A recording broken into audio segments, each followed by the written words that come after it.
This photo is fake. First, it was silence, then disbelief. Now, even the royals don't know what to say. Meghan Markle just posted a photo that sparked outrage, not for what it showed, but for what it tried to hide. Overly edited, questionably staged, and the timing suspiciously perfect. Some say it's fake, some say it's a message, but everyone agrees this post wasn't innocent. It's a rather giant F-U. That's not the type of language, folks, we usually get from within inside Buckingham Palace. That's not the type of language courtiers working on behalf and closely with King Charles and Prince William usually choose to put in the public domain. But Prince Harry and Meghan Markle have gone too far this time, and the picture that Meghan posted yesterday, with no words, simply her husband and the two children, so soon after that interview where he attacked the royal family, where he claimed there was an establishment stitch-up, and when the delusional freak even suggested that people actually want him dead, has been a step too far. So we're going to get analysis from the Royal News Network and its editor, Brittany, in just one moment. But first, let me take you through this Daily Mail article by its royal editor, Rebecca English, which notes the Royal Insider's furious reaction to Meghan's Instagram salvo. Just hours after Meghan's latest post dropped, one Royal Insider, Rebecca English, reports lost no time in letting their feelings be known. Well, that's a rather giant FU, isn't it? They remarked to me, she reported. Featuring an idyllic image of Prince Harry walking through the gardens of their Montecito home, daughter Lilibet on his shoulders and son Archie's hand in his, its timing was far from accidental. That's the one thing the Duchess of Sussex does not have in common with the royal family, knowing the power of a well-timed image. Amid what it tells us in the continuing shockwaves of Harry's media tsunami on Friday is clear. Sod the lot of you, he doesn't need the UK anyway. And Brittany posted on this, Meghan Markle can't even muster up a comment for her beleaguered husband. She must be furious about his legal bills and disastrous interview. Newsflash to the cosplay royals, no matter how cute your kids are, no one wants to pay for your security. You're on your own. Oh, and by the way, this photo looks faked too, or at least seriously manipulated. Royally Sage made the point that there are blurred lines in some places and sharp lines in others. This photo While Harry breaks down on national TV, fake.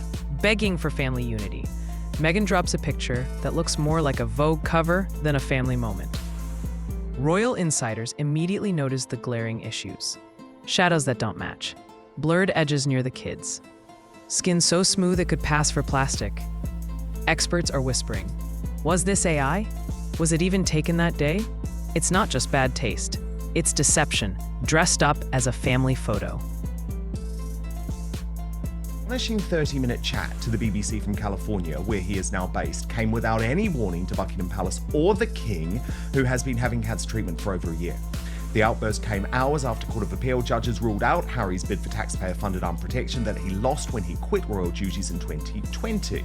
He told the BBC that verdict was a good old-fashioned establishment stitch-up and blamed the royal household for influencing the decision to reduce his security.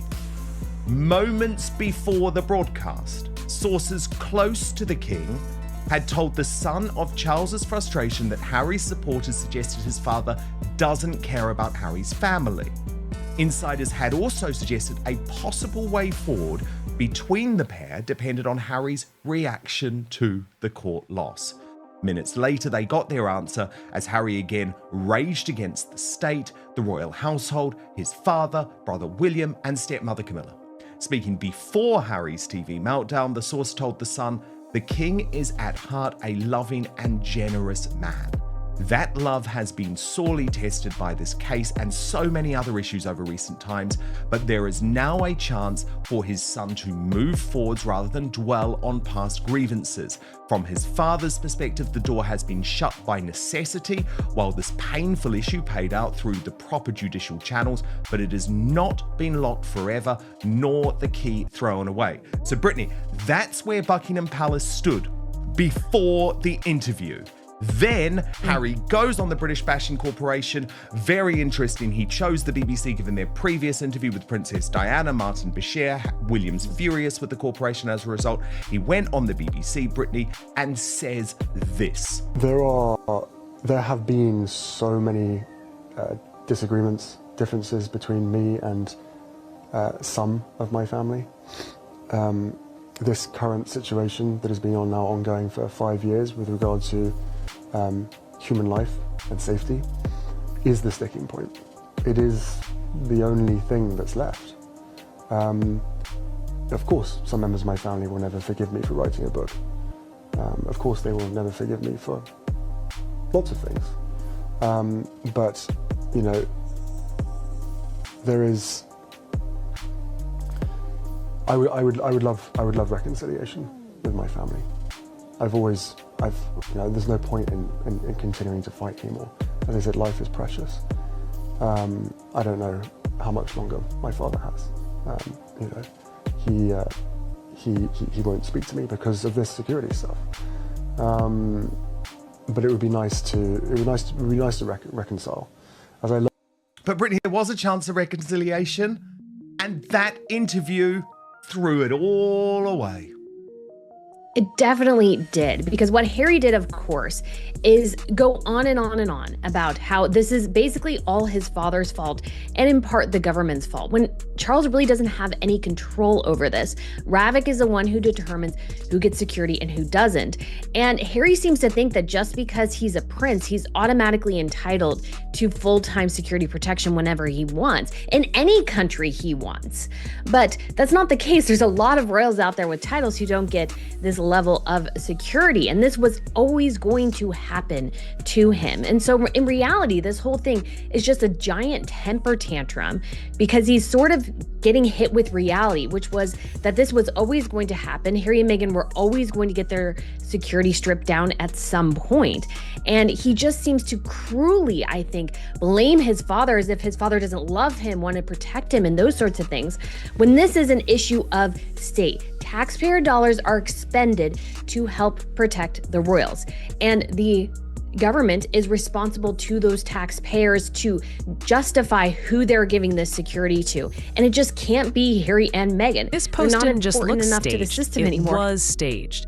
Hours after Harry exposes the pain of being shut out, Meghan responds with a perfectly lit, retouched snapshot.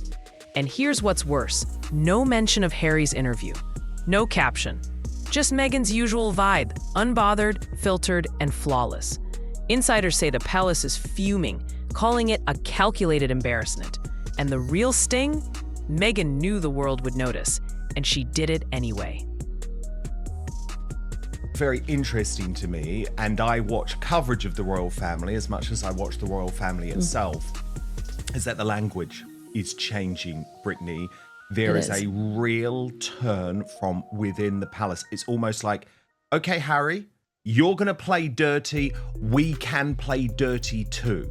Because it's not just the FU briefing to the Mail. They're also using this word, which I like a lot, especially in these circumstances, gaslighting.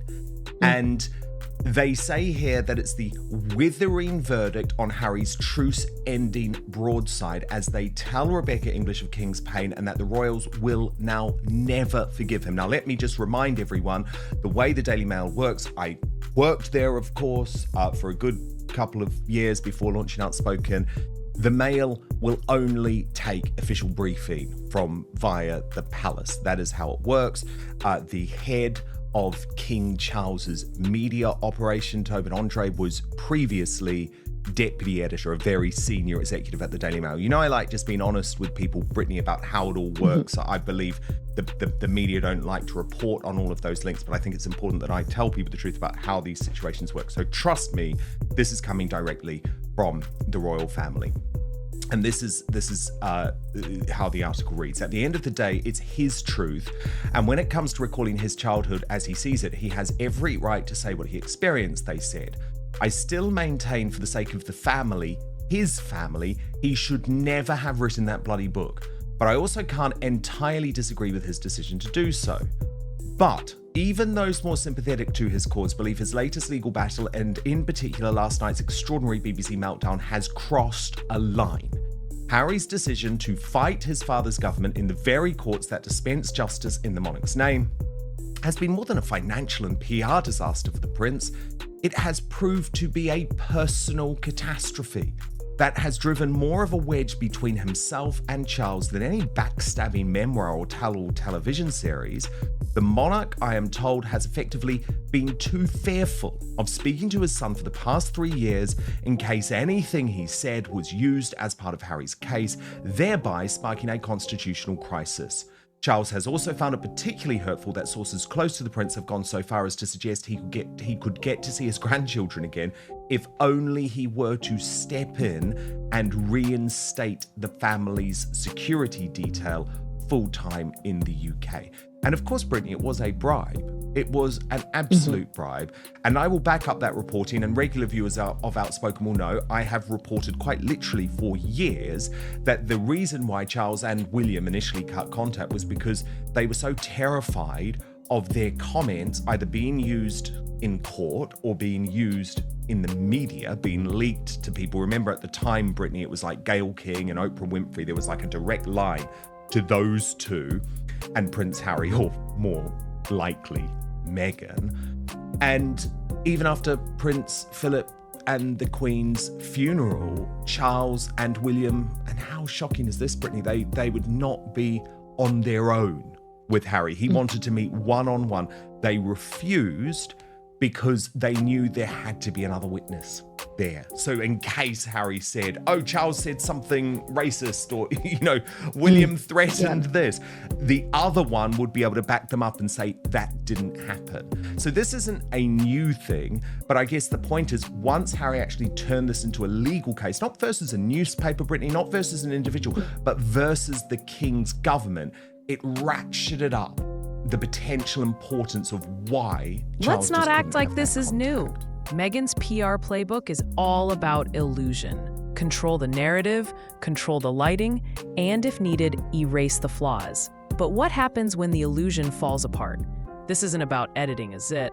This is about rewriting reality, one post at a time. Critics say the photo looks more like a concept than a candid. And if that's true, who's the real Meghan Markle? And more importantly, what else has been staged? There's actually a point in the interview, let's take a look at it actually, where the BBC interviewer, who I have to say I thought did a really terrible job, she was so sympathetic to Harry, there was no difficult follow-up.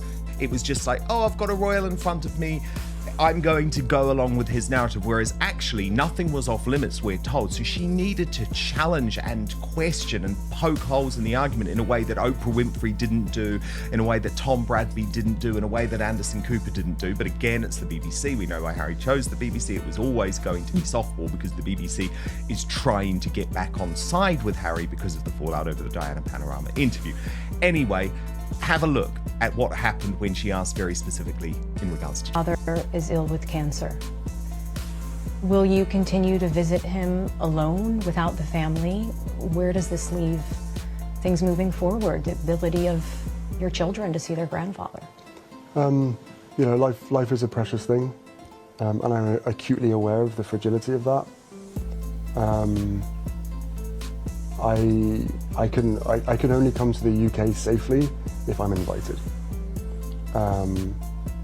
And there is a lot of control and ability in my father's hands. Ultimately, this whole thing could be resolved through him, not necessarily by intervening, but by stepping aside, allowing the experts to do what is necessary and to carry out an RMB. I mean, Brittany, the guy's totally delusional. Sorry, the guy's totally delusional because he can use whatever word games he thinks is really clever. And trust me, there's nothing clever about Prince Harry, but it would be exactly the same thing. It would still be Charles interfering in a process that a monarch is not expected to interfere of, thus creating a constitutional crisis. It was always untenable. There was another part of the interview, Brittany, where Harry said, well, I was told by everyone that I was going to win. I'm so shocked. And it's like, that shows you you're surrounded by nutters and yes men who are using you and making money off you because you've got rid of everyone who in the past would have told you the truth. Exactly. I mean, you even think of his security situation. It's like, if you inflame his paranoia, I mean, he'll pay you forever. And I'm not saying that's what they're actually doing, but Harry is just, I think, so unaware of that sort of reality. And then he claims to say, well, you know, I value life, or we all value life, or whatever, but he just seems to not value his actual biological family's lives and their interaction with his children. He just seems to want to keep them away. And he's completely a hypocrite because he says, well, I can't come to the UK and get security unless I'm invited.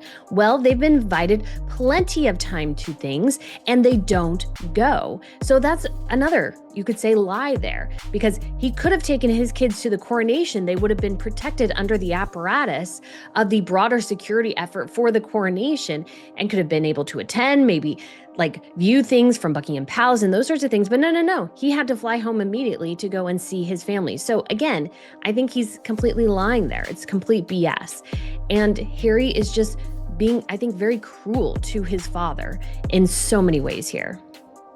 Of course he is. And Brittany, such an important day, not just for the United Kingdom, but for the Commonwealth and actually the whole Western world. The UK has come to a standstill on this bank holiday for VE Day. And just look at this incredible picture, which is currently splashing on the Daily Mail. A salute to heroes. King, Queen, William and Kate watch red arrows fly past from Buckingham Palace balcony with George, Charles and Louis as millions across Britain honor wartime heroes on VE Day. Now, Brittany, we know that Harry would be absolutely Let's look at the pattern. Meghan has there. consistently posted solo or staged moments during Harry's most public struggles. Why? Is it sabotage? Or a slow rebrand that leaves Harry behind? The royal family, we're told, feels manipulated and set up. One aide reportedly said, "This isn't just photoshopped, it's weaponized." And honestly, they might be right. Because when a picture looks that perfect, what is it trying to distract you from? But of course, he's not. And he's not because, as you say, he's trying to prove a point. It's not actually about security. He could have come to something like this. Okay, he wouldn't have been on the balcony, Brittany, but he still could have played a role. And maybe if he had maintained good relationships with the family, they would have thrown him a bone and given him some sort of formal role on the day. But he didn't. And I think when you look at these gorgeous pictures, especially of William, Catherine, and the family today, he's not really a big loss, is he? He's not. And I think actually that is what's really bothering him in many ways, is that it's becoming so abundantly clear that although he's left and there is a little bit, I think, of a vacuum of another younger royal couple or royal representing the UK, however, the future is secure. George is just a little more than 6 years away from being an adult. And so everybody is going to move on to the Wales' kids, especially as they get older into teenagers. There will be so many crushes on George and everything from young girls. And so this is a family that has moved on and is not desperately clinging to Harry. And I think Harry really thought that if he left, that they would just be clamoring to get him back. And they're not. They've completely moved on. They're showing a very united front, and the royal family is solid. And although, again, I think they could use another younger royal member who's currently able to be a working royal, at the same time, we have a solid cast of amazing royals working. Sophie, we have Edward and Camilla and Anne, of course. And we also have the Duke of Kent there as well. And the Wales' kids will be adults here before too long. So Harry has definitely missed out. And the royal family at this point, I mean, I'm sure in a personal capacity, they miss him, but they have well and truly moved on when it comes to the future of the monarchy. Brittany, let's have a look at some of the best moments today, because actually before they ended up on the balcony, there was a different role for the royals, and it created some really lovely moments like this. A huge number of events reflecting back on the important 80th anniversary of VE Day. We're just seeing some pictures of the King here, and also the Prince of Wales, and also the surprise guests that we hadn't expected. So alongside the Prince and Princess of Wales, we also saw Prince George, Princess Charlotte, and Prince Louis. Of course, for William and Kate, it is always very important weighing up what events the children should be seen at. I think today, for them and for the family as a whole, it was integral that they were there. So in a way, making that point that they continue to want to reinforce is that the next generation really needs to hear for themselves from those veterans who were there 80 years ago, who witnessed the celebrations, but also witnessed the sacrifice of the Second World War. And yet it really was the royal family gathered together. We had the King, the Queen, the Prince and Princess of Wales, their children. We also had the Duke and Duchess of Edinburgh, Princess Anne and her husband, and the Duke of Kent, all there. And I think what was especially touching, and we spoke about this, was they were interspersed with the veterans, the most important people here on this day. And we can see there the King. Because it probably will be the last day, sadly, the last one of these major VE days where we have the incredible veterans there. Then the pomp and ceremony with the balcony moment, Brittany. This is when they emerged.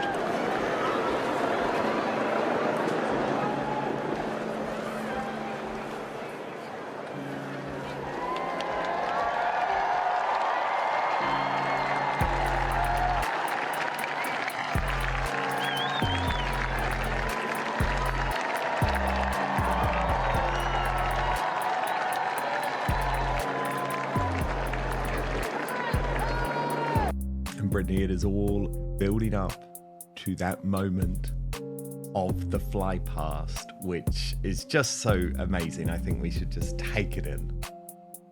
Red, white, and blue.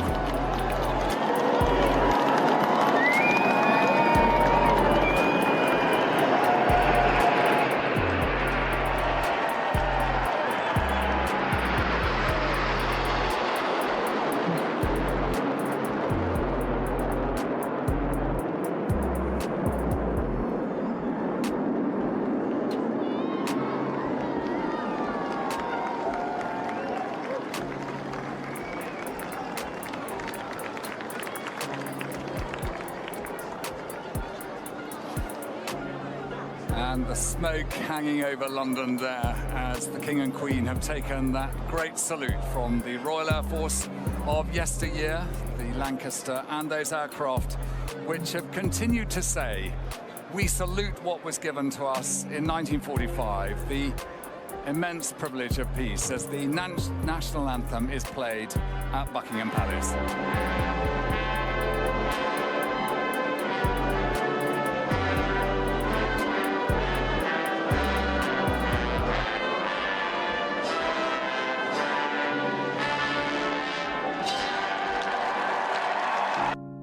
Oh, Brittany, what did you think? It always gives you chills every single time. I've been in that crowd twice for the coronation and the Jubilee back in 2022. And it is just so amazing to be there. So amazing to see all of them on the balcony. I mean, I still miss a larger balcony, but I think the royal family is strong. They're showing a united front. It was so great to see them interacting, especially with the veterans. Catherine seemed to have a wonderful conversation to the gentleman seated next to her. And so Charles also had a wonderful conversation with the woman seated next to him. And so it seemed like there was just a lot of love going around there in that particular instance, and a lot of appreciation for those who gave their lives to service and those who were impacted by serving during the Second World War. So I'm so excited to see the royal family out there. I wish I could be there, but I couldn't this time. But so exciting again to see everyone, and it's such a good representation Whether it was of the fake, monarchy filtered, and its or future. flat out fabricated, Meghan's post did real damage. Not just to the palace's image, but to her own credibility. And the scariest part? She hasn't deleted it. She hasn't explained it. She hasn't even blinked. So was this a royal scandal or a carefully planned distraction? You tell me. Because sometimes silence is the loudest confession.